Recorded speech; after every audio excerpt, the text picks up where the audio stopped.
Welcome to the STEM Pathways podcast, where we delve into the fascinating world of science, technology, engineering, and math. I'm your host, Rohan Sharma, a passionate explorer of all things STEM. Each episode, we bring you captivating stories, cutting edge research, and inspiring interviews with experts and enthusiasts who are pushing the boundaries of innovation. Whether you're a student, a professional, or just curious about how the world works, join us as we unlock the mysteries of the universe and explore the endless possibilities of STEM. Let's get started. Today, I'll be interviewing Taylor McCambell, who recently completed his bachelor's in computer science from the University of Wyoming. How are you doing today? I'm good, man. How are you? I'm doing good. So to get Nice. started, I wanted to ask what made you choose your major for your bachelor's? Oh, that is a great question. Oh man, so when I was in high school, there was this program. I was in junior ROTC, so I was a bit of a nerd. But there was a program through JROTC that was called Cyber Patriot, and it was all about like computer attack and defense, and they had competitions. So I did that all 4 years of high school, and so I kind of fell in love with computers and cybersecurity through that. So then because of that, I decided to do computer science. And then the thing at the University of Wyoming was get a certificate in cybersecurity. So um, yeah, that's why I made that choice. Yeah. And what was your experience like while getting your bachelor's? It was good, man. I mean, I grew up a lot. I think that's what college is for. So freshman year to senior year, I had a lot of like personal development just outside of classes. But the computer science program at Wyoming is pretty small. I think there ended up being maybe 25 students in my senior class, so there was a pretty small cohort of us. Um, and the classes were good. I learned a lot, and I'm really appreciative to the University of Wyoming for everything that it gave me during that time. Okay, so to further on that, or to go further into it, there was a cybersecurity lab on campus called CEDAR, Cybersecurity Education and Research Center. And because Wyoming is such a small place, there wasn't a lot of people that were trying to work there. So my freshman year, immediately when I got to campus, I sent an email to the professor that led that lab, asking if I could come on. But because I didn't really have any skills yet, he made me wait a semester. So I started meeting with a graduate student every week, and he kind of like tutored me and taught me different concepts. Um, Throughout that semester. We met once a week. And then the next semester, I actually got hired by that cybersecurity lab. And then I was involved in that for the remaining 3.5 years of my undergrad, which was very helpful and very informative. So I had a good experience when I did my bachelor's. I was able to basically do everything I wanted to, get involved in the research process. There were some classes I didn't really like that much. I'm not a big into theoretical computer science, so like algorithms and data structures and the more theoretical courses. I took one called computability and complexity, which kind of kicked my butt, but the practical stuff like operating systems I had a lot of fun in, and then just like learning programming languages and stuff. It was a lot of fun. So very appreciative for my time in undergrad. Yeah. So what made you want to move on and get a master's? That's a another great question. Um, I think so. Okay, so I graduated from college in 2023, and the job market was not so hot, but I also had a girlfriend at the time who wanted to get her master's. And so I was either going to work remotely and move to wherever she was going to go, or I was going to go to grad school. So I applied to 3 grad schools, and I also applied to a couple jobs. Didn't get any interviews for the jobs, but I did get accepted to all 3 grad schools. So that made that decision for me. So yeah, that's why I decided to go to grad school. Yeah. And then I guess what made you pick Carnegie Mellon? It's just the best, man. I mean, number one security program in the nation, if not the world. So when I got accepted, I also have the scholarship called Scholarship for Service, which is where the government pays for your school and gives you a living stipend um, to just be in school. So once I got accepted and then I got that scholarship, it was kind of like an offer that I couldn't refuse. So Yeah. um, the other 2 schools I got into were Northeastern and Dakota State, which also have really amazing programs. But from a prestige and network perspective, I thought Carnegie Mellon would be the better school. And then my girlfriend at the time, now fiance, got into Pitt, which is right across the campus from Carnegie Mellon. So that was also nice. Yeah. So yeah, what's it like been getting your master's then? And what kind of as if you Google best computer science school in the world right now, the first link will tell you Carnegie Mellon's number one. Uh, what Yeah. kind of sets it apart from the other schools? Mm. So what sets it apart from my undergrad is just the level of work and the level of detail that the classes go into. Because I took an operating systems course in my undergrad, and there's also an OS course at CMU that I've looked at. I haven't taken it yet. I'm going to take it next semester. But so I had a semester long project in my OS course. So it took the entire class, and it was write a file system. Maybe it didn't take the entire class, maybe like 4 weeks in we started it, but either way, it was our like big project. At Carnegie Mellon, that's not even in the operating systems course at all. That's in a different class that I took. That's a sophomore level class. And the OS class I took at University of Wyoming was a senior level class. So they give you more at the front end and they give you less time to do the projects and they give you more detail about how things work. The classes are much more intense and fast paced. The instructors, like I took, so in the School of Computer Science in my program, you have to take 15213, which is an undergraduate kind of like intro systems course.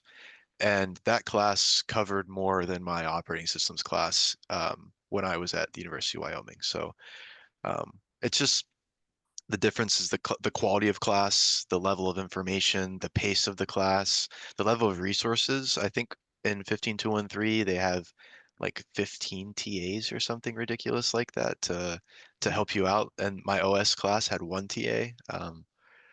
What else? I don't know. It's just it's like uncomparable. It's completely different. And the just the quality is better, the instructors are better, and the courses are just much more, punch you in the face. But there's resources for you and support, but it is quite intense and quite fast. If you get behind, you have a hard time catching up for sure. Yeah. So, what's your thesis about? Yeah, my thesis is about cybersecurity education.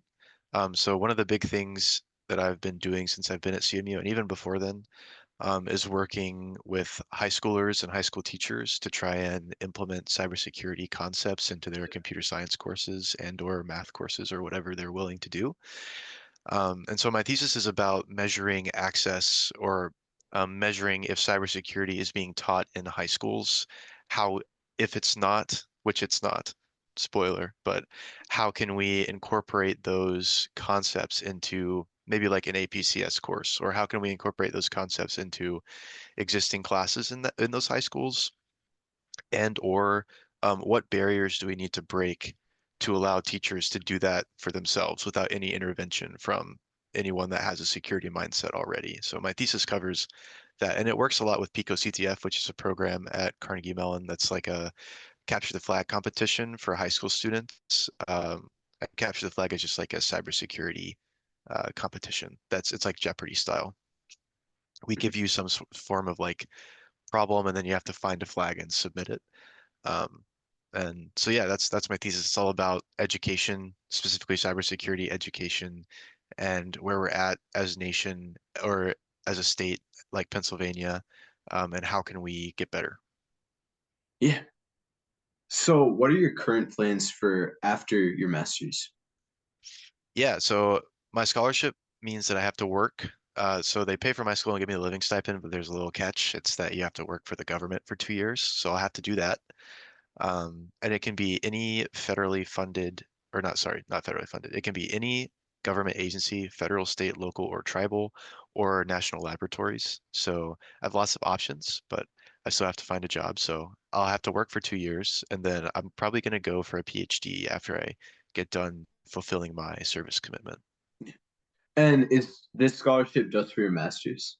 Yeah, yeah. So it's for my master's, but some schools also have it for undergraduate, where they'll pay for your junior and senior year of college, and then you'll have a similar 2 year commitment, or they can pay for just senior year or whatever. But however long they pay for your school is how long your commitment is. And because they're paying for my 2 year master's program, uh, 2 years commitment.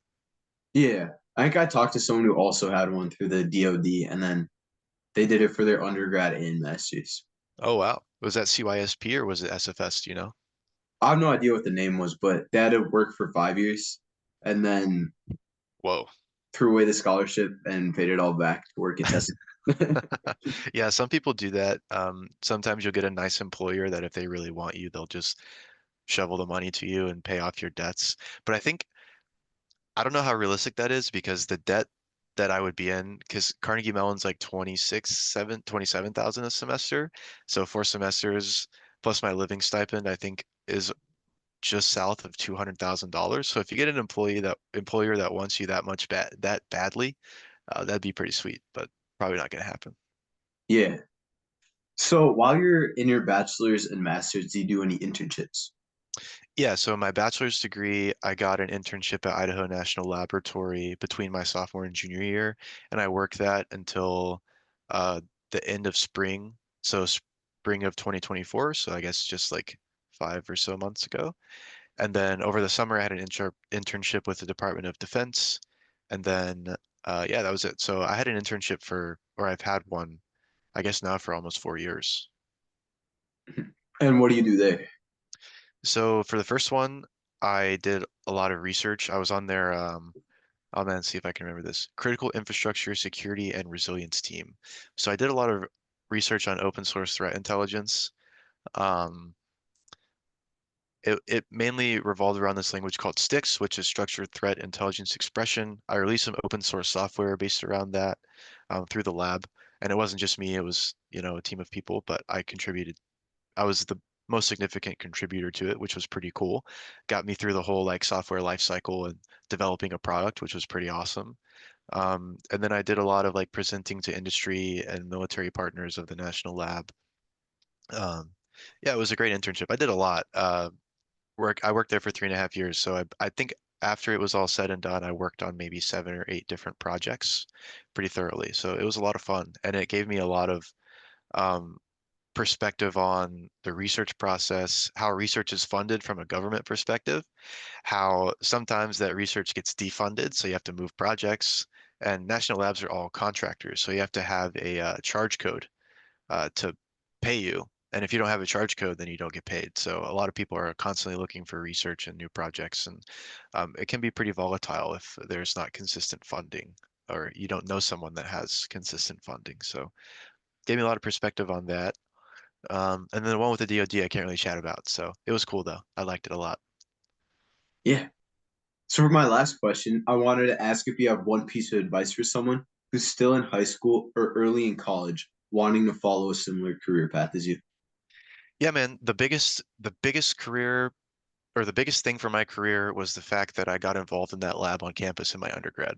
That's what set me up for success. That's what put me on the path that I was eventually able to get into Carnegie Mellon. It was really only because of that professor and graduate student that invested a lot of time in me. Um, when I was a freshman in college. And it's because I advocated for myself. I sent out that email. I was persistent when they didn't email me back.